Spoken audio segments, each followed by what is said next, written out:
Telepathy is the transference of pictures, words, and feelings.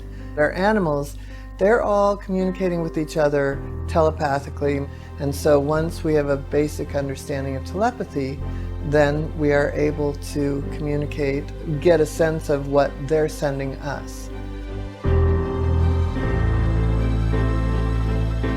Please continue watching to find out more. Be a vegan leader or face contempt from heaven and earth.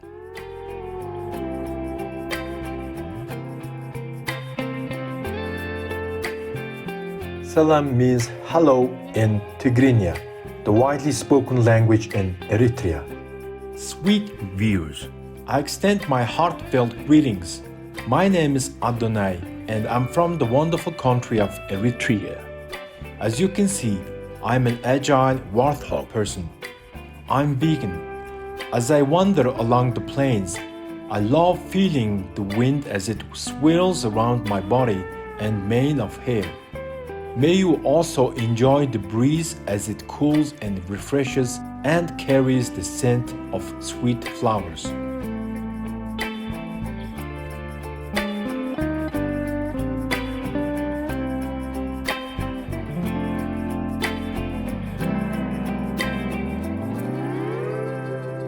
Today, I'm excited to present our show, Joan Ranquet, Vegan, on telepathic communication with animal people companions, part 1 of 2. Miss Joan Ranquet is an American animal people communicator and author and the founder of the Communication with All Life University. It's our privilege and pleasure to interview her. She will share her experiences of interacting with animal people and her insights about how we communicate and the loving qualities of our inherent nature. So, the way that I teach animal communication is telepathy, which is the transference of pictures, words, and feelings. And a lot of times we think that that's some big mystical thing, but the truth is we're always doing telepathy. When we were little, we were sending pictures, words, and feelings to our caregivers. Basically, we've been doing telepathy since we were born. And as we learned language, we started to let go of our understanding of the pictures, words, and feelings. But our animals, they're all communicating with each other telepathically. I mean, sure, they're using body language and sound and other ways to communicate to each other, but the real way that they are communicating to each other is through telepathy. And so once we have a basic understanding of telepathy, then we are able to communicate, get a sense of what they're sending us. And it's through seeing us, hearing us, and having so much respect and love for us that Joan developed her communication abilities with animal people. Let's hear her explain how she first began developing the interspecies communication skill. Very aware of being super connected to horses, to the dogs and cats, and even plants. I do know that I communicated with plants when I was little. In 1989, I got a horse, and she was absolutely my soulmate horse. I loved her more than anything in the world, and she was like a spiritual reflection of me. All the things I needed to learn, like at the time I was really studying mindfulness. If I was with her and I wasn't paying attention, if I wasn't in the moment, she would do something that would make me think, oh, I've got to come back to the present moment. So she was really like my spiritual teacher. I'd had an animal communicator come out and talk to her, and I loved it so much. Like, I felt so connected afterwards, and I felt this sense of just deep, deep connection. And not that I would lose it ever, but I just craved that kind of deep connection with her. And so I guess in the end, I really just thought, I don't want to have a middle person. I want to have that kind of connection myself.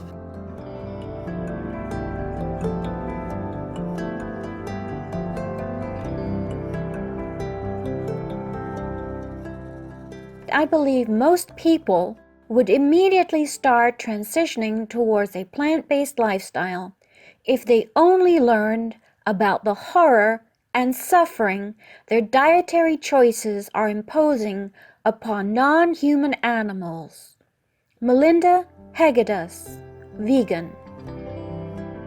Delightful viewers, I'm so gladdened to know that Joan has such a deep and meaningful connection with animal people of so many different species.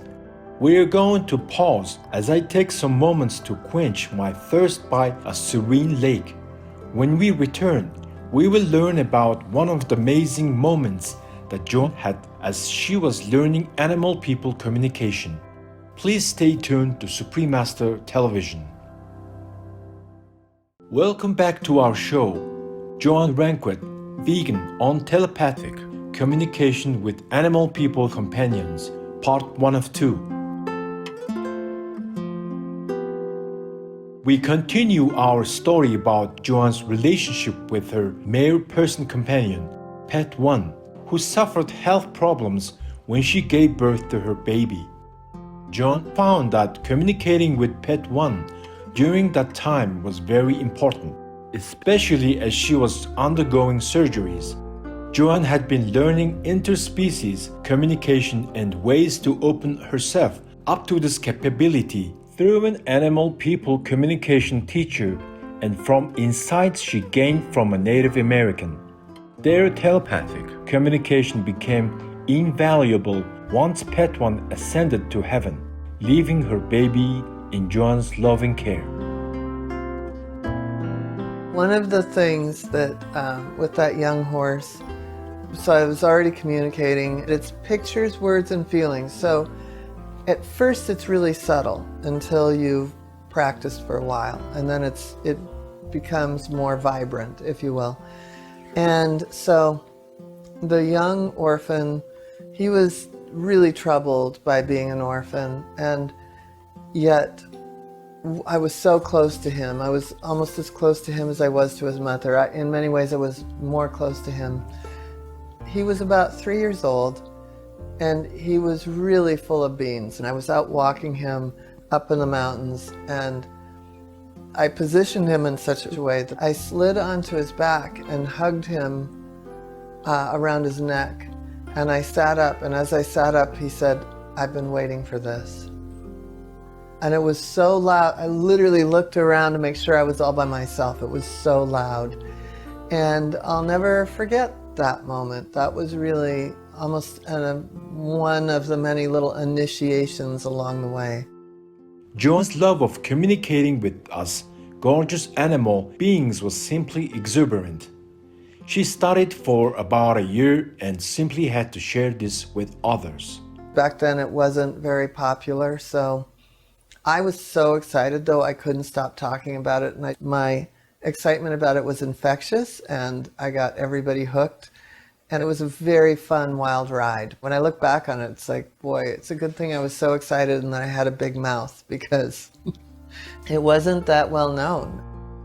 One of the many things that Joan discovered is that we animal folk deeply care about humans, especially our human families. Indeed, we will always treasure you and do what we can do to help you. One of my stories that I tell in my book is this woman came to me with 2 dogs that were grieving. And so it was an older German Shepherd and a young lab. And they had lost the middle dog. And the oldest dog was still so upset. And the woman wanted to know why this dog was still grieving. And the dog told me that he wasn't grieving, and he was sad, but that he was also really worried about the youngest daughter, that she was really struggling with her homework. And the woman said to me, "Oh, my other 2 kids are A students and are off at Ivy League schools. She's not very academic." And so, there's nothing I could do about it. I just said, okay, well, that's what he seems to be worried about. Well, she called me that night because she went home and told her husband what was going on. And the husband said, "Let's get the daughter tested." And when they got the daughter tested, they found out she was dyslexic. So She was actually just as smart as the other kids, but like the dog said, she struggled with her homework. And so from that moment forward, she didn't struggle anymore. She got the help she needed, and the dog was fine. So, the dogs have the inside scoop of all the things that are going on in the household, and the cats and the horses, they all know what's going on for us. So in many ways, they can help us. They can see what we're struggling with and can help us release that. Joan Ranquet is so in tune with the inherently beautiful nature of the animal persons whom humans share their lives with. She shares a deep respect and appreciation for people from the animal kingdom and revealed important information about our extraordinary loving nature. I feel like every animal is wanting to be seen and heard as a complete individual, that they have their own karma, they have their own purpose, they have their own mission, they have their own reason for being here. And when we start to recognize those souls individually, the world will start to look at things like being kinder and being more vegan. And I feel like as we start to see them as that, we'll have more kindness for each other. So I feel like they're really, leading the charge here for us to be better humans.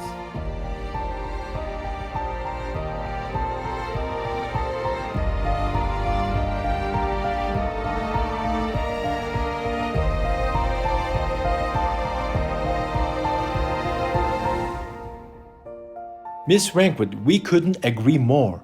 We thank you for being a wise, loving vegan leader and interpreter between us, animal folk, and the humans of the earth. Please join again next Friday, February 25th for part 2 of Joan Ranquet Vegan on Telepathic Communication with Animal People Companions, where Miss Ranquet will share more interesting facts about us animal people through her inner communication with us. For more information on Joan Ranquet, please visit joanranquet.com. No to vegan, because you don't want to get rid of any disease. In episode 1, we learned about telepathy and how she receives messages from us animal folk through pictures, words, and feelings. She wisely advises people to remember that we animal people are also picking up on the messages that human people are sending out. In the old days, there was this commercial for something called RKO. There was this radio tower, and it had lightning bolts, and you could see all this activity around it, right? That's what we are. We are always broadcasting, which means we're always sending and receiving at the same time. It's not something we're doing. It's not an action verb. It's actually what we're being. What happens in our household, whether we've had a bad day, a good day, any kind of day, that we're just having a day, we are broadcasting. So we are somewhat picking up on our animal stuff, but they are certainly picking up on our stuff. And so what we want to become is aware of what we're sending. It's interesting to think about the radio tower analogy that Joan gave, illustrating how we send information out into the universe. As Joan explains, being familiar with the type of messages that one is broadcasting can help when humans try to understand their animal family members, especially their behavioral responses. Let's say that you're in a really bad mood. Something happened and you come in and that mood is like static, like the next thing you know, you come in and you accidentally kick the stool and you stub your toe, and it's like it just keeps getting worse. And sometimes an animal might come and try and entertain us, might try to distract us, but some other animals might be like, oh boy, she's in a mood, I'm out of here. And so what I talk about in both my books is that if we could be the emotional leader, that we can be angry, be these things briefly. When we really pay attention to our true and deep emotions, they don't last forever. It's when we don't pay attention to them and they build that our animals really go, uh-oh. Joan goes on to explain how we animal people can be encouraged to relax and thrive. If my intention is to help this animal, then the animal will already start to feel that and relax into it. Relaxation is the number one thing that underlies healing or behavior change. The minute that we start to get an animal relaxed, they're out of their sympathetic nervous system. They go into the parasympathetic nervous system, which is a sense of relaxation. And an animal that's in the sympathetic nervous system is in fight or flight. So you're not going to get as much healing and you're not going to get them to change their behavior. So getting an animal into a relaxed state is its intention and relaxation that creates healing. One of the modalities that I teach is called EFT, Emotional Freedom Technique. And that is a technique that uses the acupressure points. And so it brings the nervous system down. And essentially, it's like telling a bad story, but touching feel-good points. And it's a whole series of points. At the Communication with All Life University, Joan's students learn about supporting us animal people in great depth. The more humans that gain and apply this knowledge, the more we animal people benefit. And in those programs, people really have an opportunity to communicate with hundreds of animals by the time they walk out and graduate. And so by the time they graduate and they've done all their case studies, they are so ready to help any situation, whether it's death and dying or, let's say, performance. And when I include in performances, sometimes people come because they have a service animal that's not working out, like the dog got scared or things like that. So that's a really important place for us to be able to help. Let's say an animal's injured, we can do medical intuition and find out if there's more soft tissue damage. We can help before surgery. And sometimes our animals in our homes don't get along. So there's always that.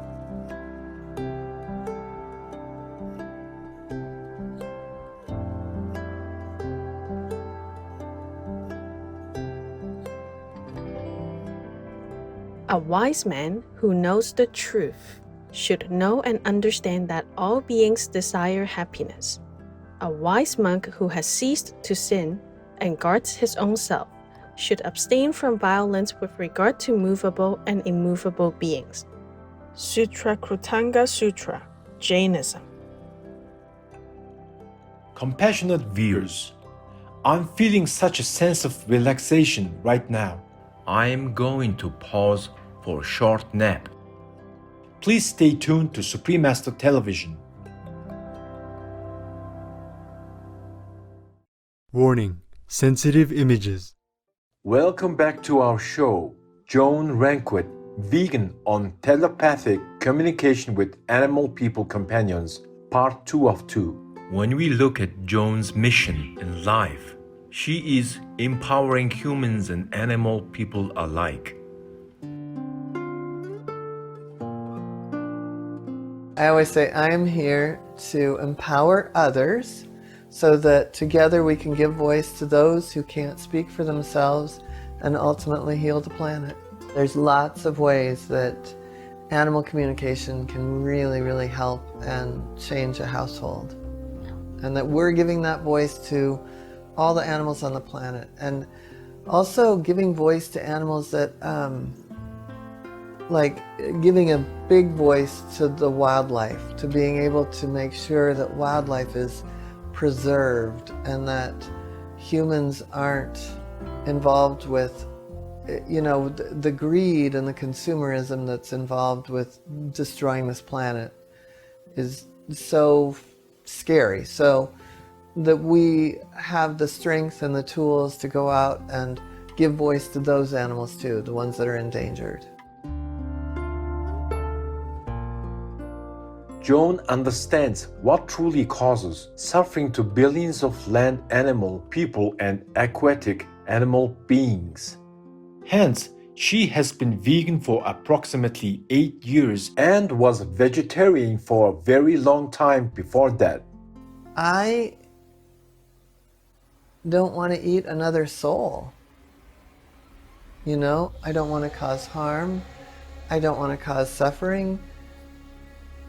No, I can't, you know, and it was a journey to get here, but especially doing this work of animal communication, how could I pick between like, oh, let's have the dog on the couch, but that cow, right? I mean, who's to say that cow doesn't have as much personality and right to be here as the dog on my couch? So for me, especially doing this work, there's just no way.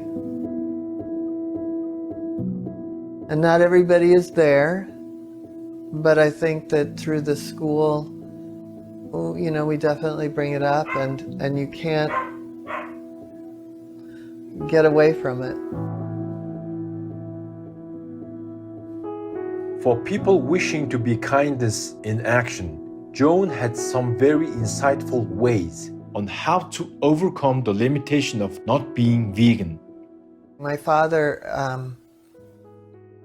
died at 90, and he was not a vegetarian, but he told me at the end of his life that he wished his whole life that he had been a vegetarian. And he said it a couple of times, but he said the only reason that he was able to eat meat was because it was in a package, and he didn't have to make that connection. And I think about that all the time, because when you start to go to places like the Gentle Barn or any other farm sanctuary, and you start meeting those animals, and you start seeing them as individuals with a karma, a soul, a trajectory, a whole beingness, a whole purpose that has nothing to do with us, you can't help but to wonder, how could we put so many animals in that horrible situation? I mean, it's the modern slavery, right? With a really grim ending.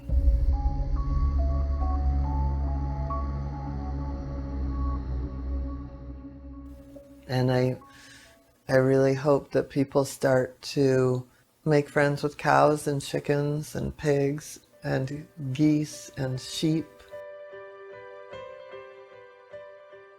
The bright-hearted Joan had some lovely words that she shared with Supreme Master Ching Hai and her International Association members, as well as our viewers.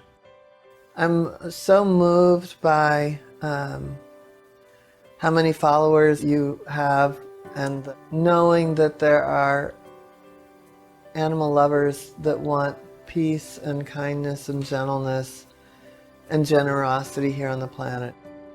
I'm so grateful for all of the viewers and people that you're associated with. I'm really honored and grateful to be able to connect. Yeah, I'm so impressed and so moved, and just thank you.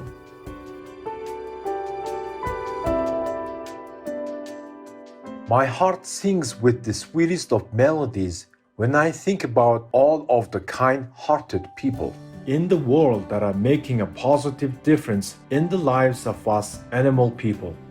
I send my love and appreciation to Miss Joan Ranquet for all her work that brightens the lives of us animal folk. We truly cherish her kindness and all her wisdom that she is sharing with her students. For more information on Joan Ranquet, please visit joanranquet.com. Vegan. Imagine we live in a world where humans and animal people are just beaming with happiness and friendship towards each other. compassionate viewers. It has been such a joy to have your company for today's show.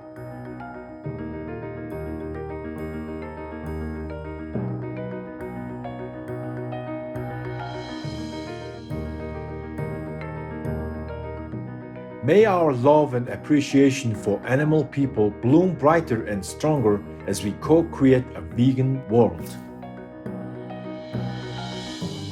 Our programs offer many languages. Please visit suprememastertv.com/schedule and suprememastertv.com/AW